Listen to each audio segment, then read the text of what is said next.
Team is continuing to track that winter storm. Yeah, let's start with meteorologist Ethan Houston. Ethan, what are you tracking right now? Well, I'm tracking the light snow starting to approach the Susquehanna Valley. Within the next hour or so, it's going to start moving first into our southern communities. And again, likely going to be the biggest winter storm we have seen here in the Susquehanna Valley in about 5 years. So significant snow first, and then sleet is likely in areas along and southeast of I-81 by the time we make it to the afternoon. Now, in this storm's wake, the winds will be picking up and we'll have blowing and drifting snow throughout the day on Monday. And then this deep Arctic chill is going to last all of next week. And we're talking lows down to near zero, and feels like temperatures will likely be below zero. Meteorologist Ryan Argenti will have more on that in just a moment. But we do have now the winter storm warning in effect for the entire Susquehanna Valley. Bulk of what you're seeing here on live Local 8 radar is not reaching the ground. Could see some flurries flying out there right now, but the air overhead is still dry. Where it actually is reaching the ground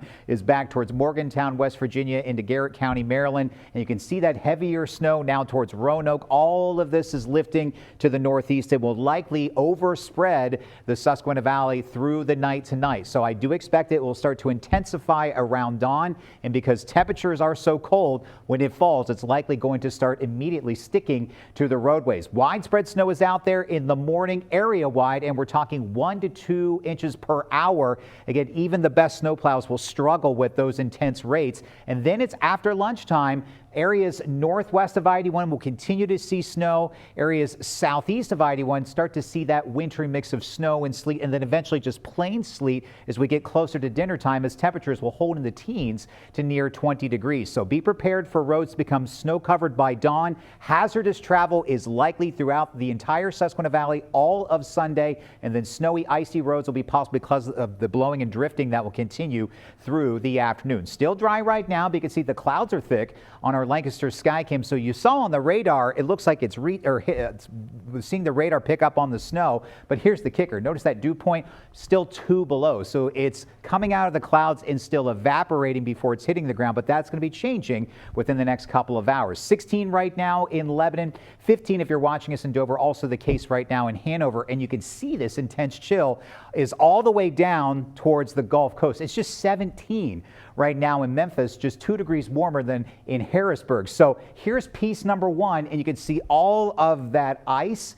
across much of the Mid-South. Just north of that intense snow that goes from New Mexico now into western Pennsylvania. Here's piece number 2. We have the coastal low that's starting to develop. These two pieces will eventually start to work their way closer to us, interact, and then they'll merge through the day tomorrow. So this is what we're tracking here on the predictor. Notice by the time we make it to 2:30, we're seeing that steadier snow, and it should be widespread by the time we make it about 4 to 5 a.m. Then it picks up in intensity, and this pink that you see here around lunchtime, that's the sleet mixture, and eventually becoming periods of sleet for areas along and southeast of I-81 by dinner time.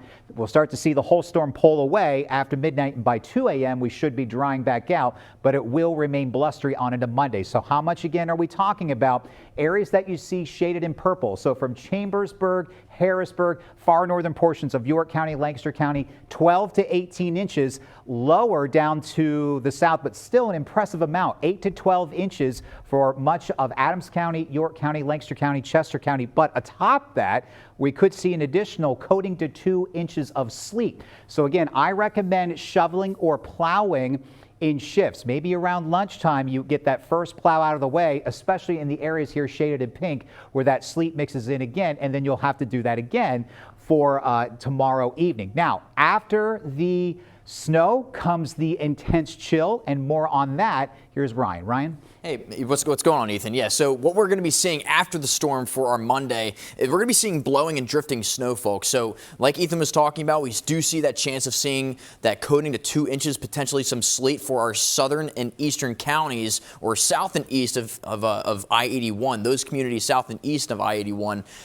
you won't be seeing necessarily much of a threat in terms of blowing and drifting of snow. It's communities that are north and west of I-81. That's when you could really be seeing seeing the blowing and drifting of some snow. That's mainly from Monday morning through Monday night with frigid wind chills into the single digits. That's all thanks to this west-northwesterly breeze of 15 to 25 miles per hour, potentially gusting to 40 miles per hour. Definitely going to be a windy day for our Monday. So hazardous travel will definitely be on the table for us. Slick road conditions thanks to the blowing and the drifting of snow, and the threat for frostbite will be present. If you are spending if you're spending a lot of time outdoors and you're not bundled up properly, definitely going to have that threat for frostbite across your body. Temperature versus wind chill though for Monday, it's an alert period. Again, you can see the alert icons all day for our Monday getting into the afternoon. Air temperatures into the upper teens, into the lower 20s once we get into the middle of the morning, getting up into the lower 20s, but still have that single digit feels like temperature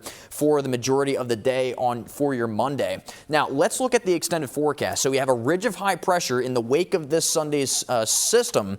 We have a ridge of high pressure that's going to build into the Ohio River Valley, and that's going to be acting like a wall. Look at this. We have a series of some systems that are going to make their way from southwest to northeast. As you can see, this low pressure system right off the Carolina coastline, that's going to continue to make its way northeast. But this high pressure system is going to be our dominant weather pattern that's going to be allowing for blustery and frigid conditions for the next several days. And we also have impact periods set for Tuesday through Friday because of how blustery and how frigid this air is going to be. Now, notice this. This ridge of high pressure starts to scooch closer towards the Ohio River Valley, although something that we're watching for next weekend, getting into our Saturday, mainly our Sunday, still have that strong ridge of high pressure, but we are watching this low pressure system. Look at this, just off the coastline. Now, because of how strong this ridge of high pressure is, we do expect, in what we're watching, we're seeing this low pressure system staying to our south, or likely staying south and out to sea. But there could be a chance of seeing some isolated snow showers in the mix,